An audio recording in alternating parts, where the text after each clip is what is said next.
Hello everyone and welcome to my bold and the beautiful official channel. I hope everyone is having a wonderful day. Before we begin, please press the subscribe button and give this video a thumbs up.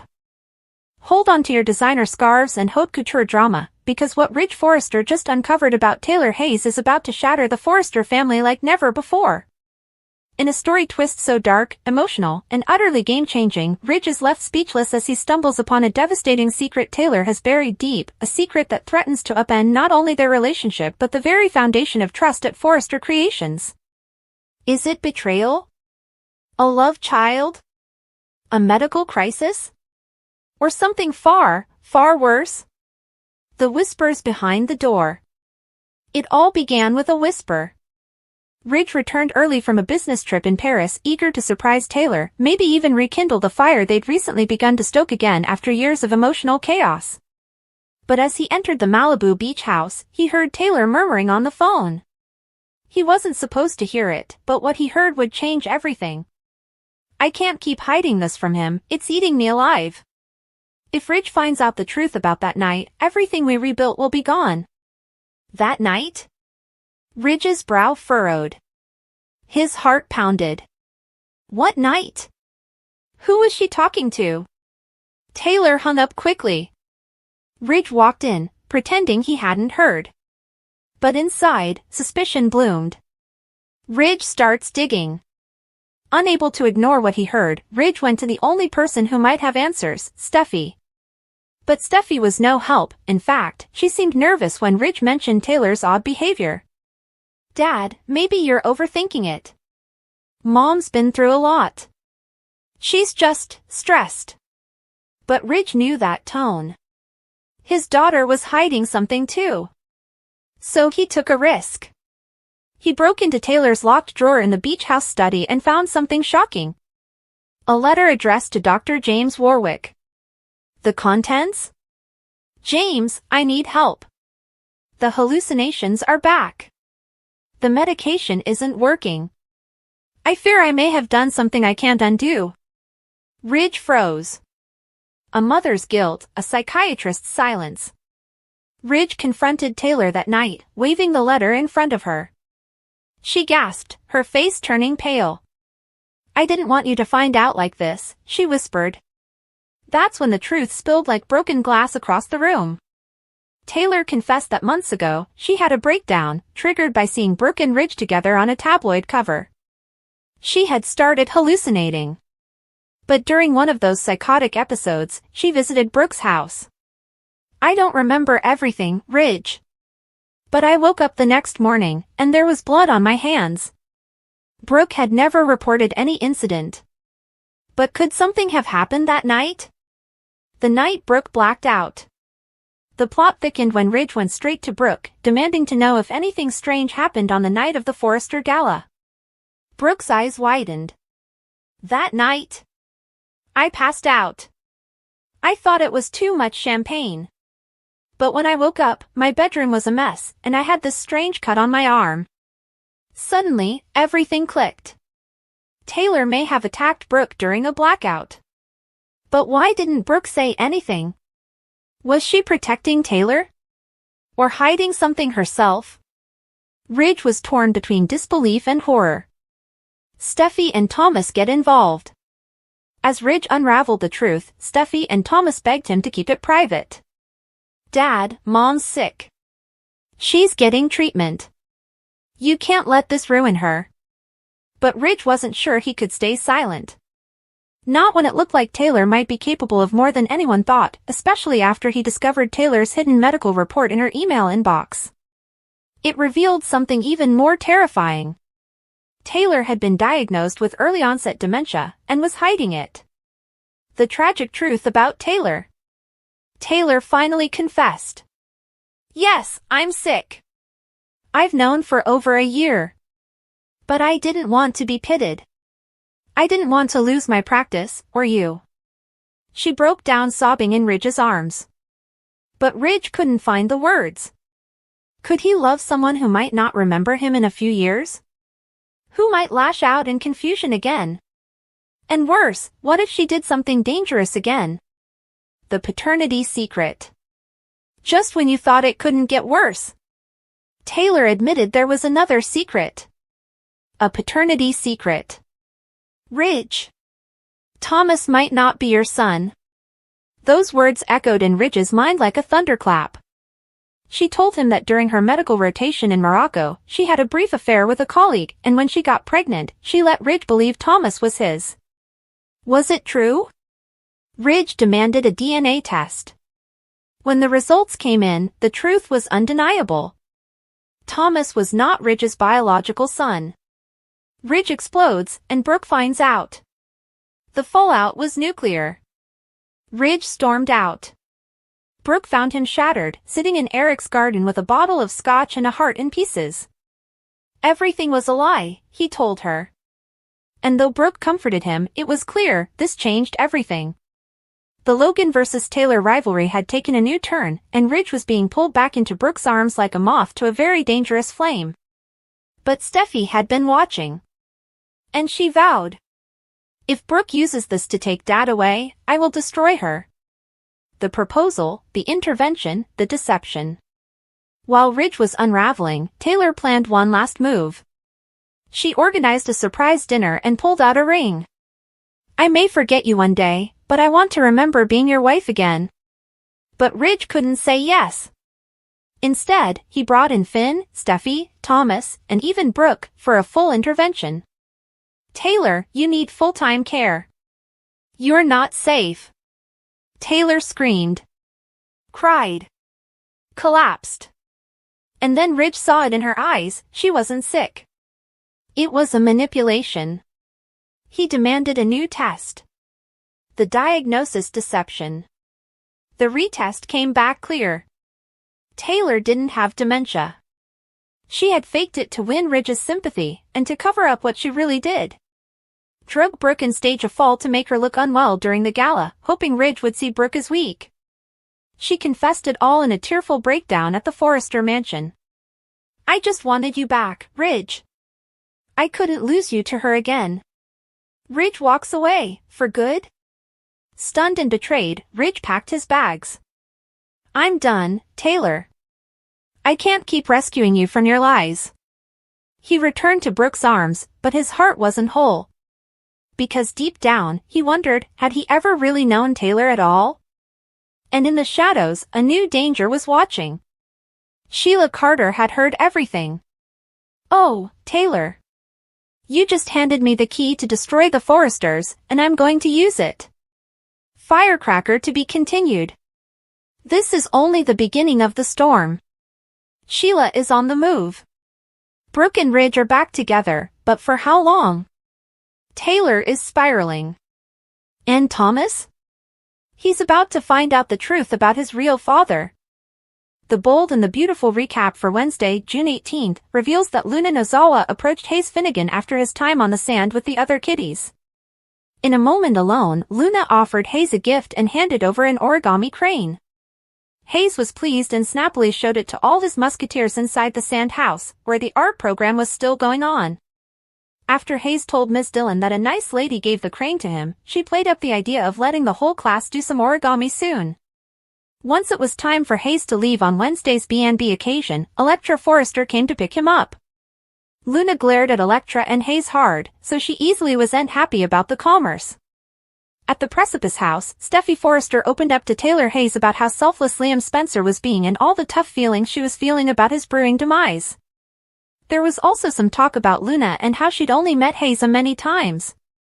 Steffi didn't suppose Hayes would flash back her and pledge that her son would no way know who Luna was. Electra ultimately brought Hayes home from his art program, which gave him a chance to show off his origami crane and repeat that a nice lady gave it to him. That didn't raise any red flags for Steffi, Taylor, and Electra since they assumed it was just someone walking on the sand. Back with Ms. Dillon, she saw Luna with further origami outside the sand house and got evidence that she was the bone. Who gave Hayes the crane? Since Luna was easily good at this, Ms. Dillon asked her to come be a guest artist and help educate the class. Luna ultimately agreed and introduced herself as Sunshine.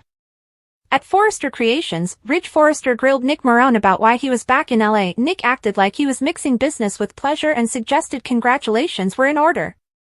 Ridge questioned what Nick meant, so he refocused out that the preemption drama had been resolved and that Ridge was back together with Taylor. Ridge was bothered over Nick fixating on his love life and wondered if Nick had a love interest of his own to get back to. Nick said he didn't right now, but he peered in Brooke Logan's direction and sounded hopeful. Nick noted that life at Ocean had always been his fortune and took a poke over Ridge knowing each about Fortune, too. After Ridge pushed Nick to leave and let them work, Nick kissed Brooke's hand before he headed out.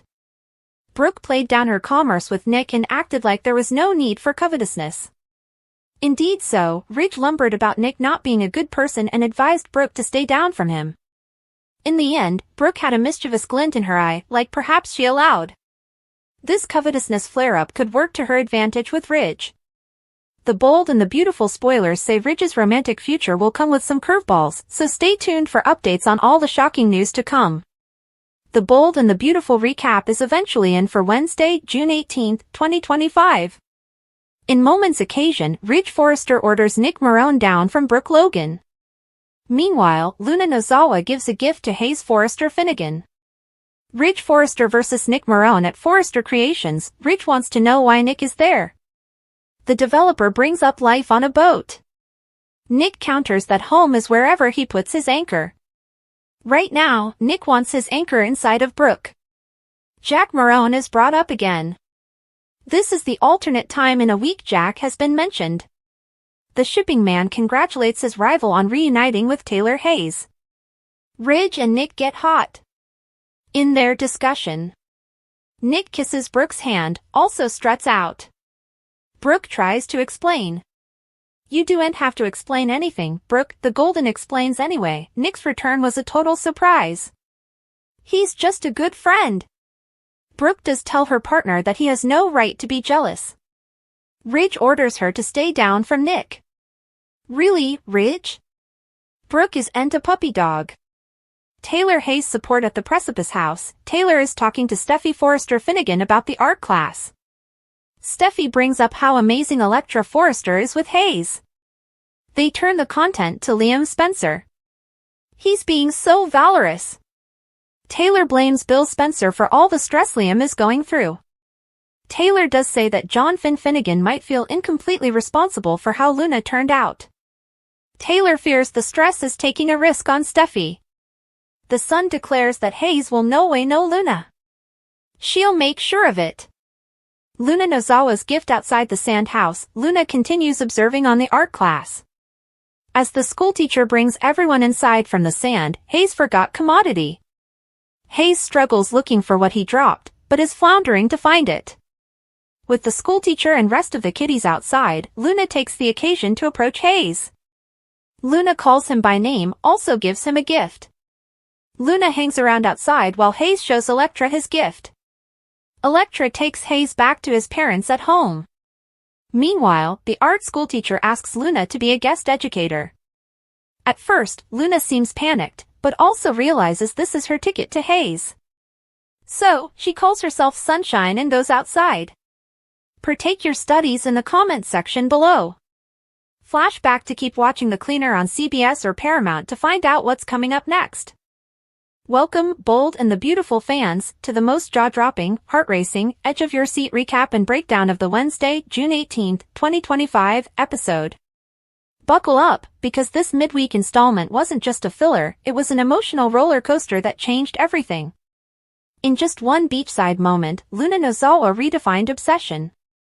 At Forrester Creations, Ridge's blood pressure boiled as he faced off with the man he least wanted to see, Nick Marone. Meanwhile, Taylor Hayes continued playing the ever-concerned mother hen. Steffi drew a line in the sand about her son Hayes, and Brooke Logan found herself caught between two very intense forces of romantic energy. Today's episode was packed with tension, secrets, eerie smiles, and explosive confrontations. But beneath the surface lies a deeper, darker web. What is Luna really after? Why is Ridge so threatened by Nick's return? And could Brooke be playing a dangerous game of emotional chess with her exes? We're about to dive into every detail, twist, and hidden meaning in this full-throttle 100,000-word breakdown of Wednesday's soap opera drama like you've never seen before. Part 1, Luna's Gift or Luna's Scheme? A nice lady gave it to me. In the serene sands of the California beach, what seemed like a touching moment quickly unraveled into something much more disturbing. Little Hayes Forrester Finnegan, innocent and full of life, encountered a nice lady who handed him an origami crane. That lady was none other than Luna Nozawa, and what seemed like a benign act of kindness may actually be the calculated first move in a disturbing long game. As the beachside art program came to a close, Luna lingered just far enough to avoid suspicion, yet close enough to make a critical connection with the child Steffi has vowed to shield from her forever. But why? What does Luna want with Hayes? Is it guilt? Redemption? Or something darker? Ms. Dillon, the art program coordinator, unwittingly played right into Luna's plan. Seeing Luna's skill with origami, she offered her a guest artist position, one Luna eagerly accepted under a new alias, Sunshine. A new identity, a new opportunity, and a new crack in the Forrester family's fragile defenses. Sunshine. The word rolls off Luna's tongue like honey, but behind that smile lies a storm. Part 2, Steffi makes a promise she may not be able to keep. My son will never know who she is. Back at the Cliff House, Steffi is raw, emotional, and understandably protective. With Liam Spencer's medical decline becoming more and more real, the emotional toll is showing. Taylor, always the therapist but forever the mother, encourages her daughter to stay strong, but their conversation veers into chilling territory. Luna. The name sparks fury in Steffi's voice. She reflects on how Hayes had only met Luna a couple of times, and how, in her mind, that's the end of it. Steffi vows that her son will never know who Luna is. But fate may have other plans. Because even as Steffi speaks those words, Sunshine is getting her foot in the door of Hayes' world. And the silent question looms, what will Steffi do when she finds out the guest origami artist is the very woman she vowed to erase from her son's life? You can erase a name from your home, but not from your son's heart. Part 3, Ridge vs. Nick, the showdown no one saw coming. Why are you back, Nick? Meanwhile, at Forrester Creations, we witness a legendary clash between titans. Ridge Forrester demands answers when Nick Marone strolls in like he owns the place. It doesn't take long before things heat up. Ridge wants to know why Nick is in LA, and Nick, forever the provocateur, claims he's mixing business with pleasure. That pleasure becomes very clear when he gazes at Brooke Logan. Ridge fumes. Nick smirks. The tension is thick enough to cut with shears from the couture line. Home is wherever I put my anchor. And right now, I want to put my anchor inside of Brooke. Nick Marone, crossing a line Ridge never wanted him to cross again. The subtext becomes text as Nick flirts openly, dropping Jack Marone's name and hinting at unfinished business. Ridge tries to remain composed, but when Nick kisses Brooke's hand, all bets are off. Is this jealousy? Or is Ridge realizing that no matter how hard he tries to move forward with Taylor, his feelings for Brooke remain dangerously unresolved? Part 4, Brooke Logan, Master of Hearts or Master Manipulator? I didn't invite him. But I won't apologize. Brooke's response to Ridge's outburst is classic Brooke, cool, calm, and vaguely amused. She insists Nick's return was unexpected, swears there's nothing going on, but that sparkle in her eye tells a different story. She's not backing down. She's not going to stop Nick from flirting. And she's definitely not going to let Ridge dictate her relationships. Ridge, I'm not your property. If you're with Taylor, act like it. But here's the twist, Brooke likes Ridge's jealousy. She's always been a woman who plays on passion, and Nick's return is stirring all the right chaos. Is she really innocent in all this, or is she laying the groundwork for a Ridge relapse? Part 5, Electra Forrester, the unsung heroine or the next target? Electra Forrester may be a background character in the grand Forrester tapestry, but this episode proves she's a silent force to be reckoned with.